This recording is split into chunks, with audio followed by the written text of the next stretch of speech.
And the conflict in Northeast Asia that initiated from a history-turned trade row between South Korea and Japan added multiple dimensions and dialed up a couple notches in the complexity in the last couple days. South Korea's decision to scrap an intel sharing pact with Japan, North Korea's another round of missile tests, and South Korea's annual drills, newly dubbed East Sea Territory Defense Exercise. Security on the peninsula and beyond. Let's get an expert's view. Joining me live from Washington, D.C. is John Merrill, former chief of the Northeast Asia Division in the U.S. State Department and currently a visiting scholar at Johns Hopkins University. John Merrill, welcome to the program. Thank you for calling. Yeah. John, I want to begin with your take on South Korea's announcement that it would abandon a military intelligence sharing pact with Japan. Now, you've headed at the Northeast Asia Intel Bureau at the U.S. State Department. What does this termination of the security pact between Washington's two key Asian allies mean for the United States? Well, it's unfortunate that this had to happen. I think the blame should be shared mostly by Japan, however. This is a little bit of a contrarian view around Washington, but it was Tokyo that politicized bilateral issues by retaliating for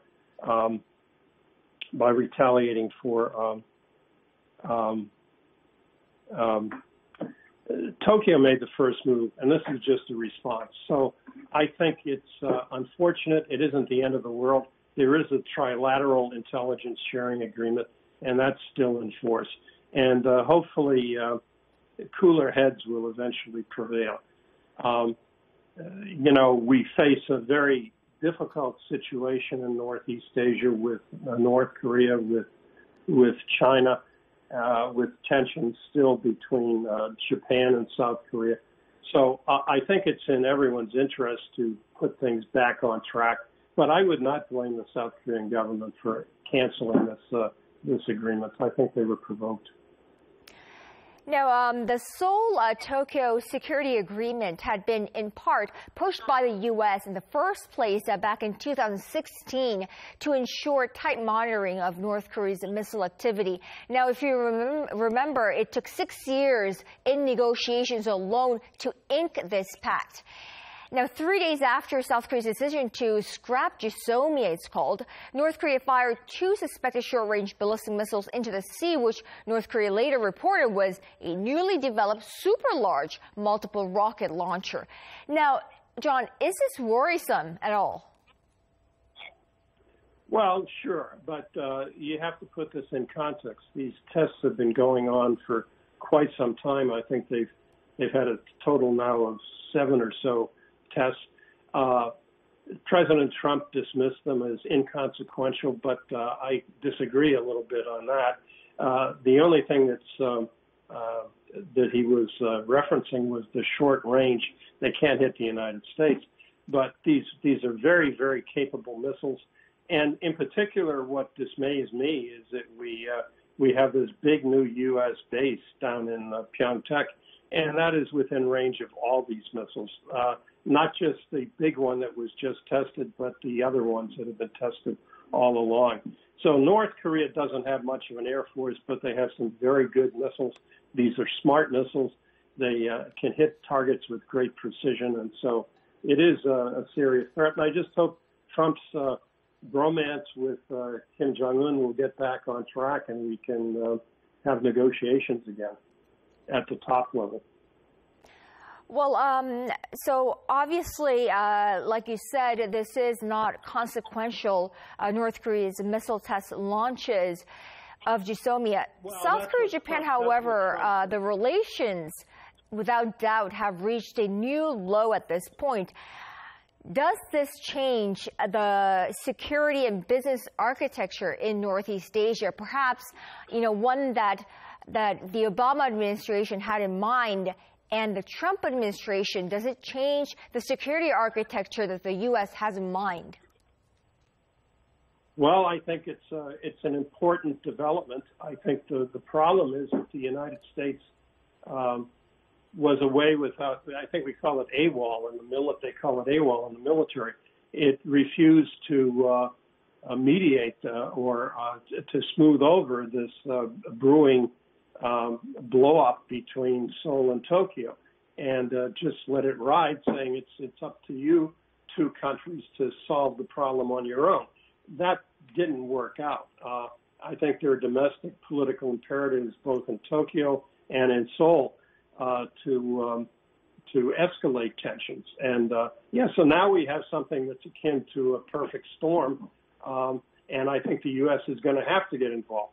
I think also this is maybe the grand finale, this super huge missile that or projectile that North Korea just tested. So perhaps Kim will now want to get back to talking with President Trump. That's my hope.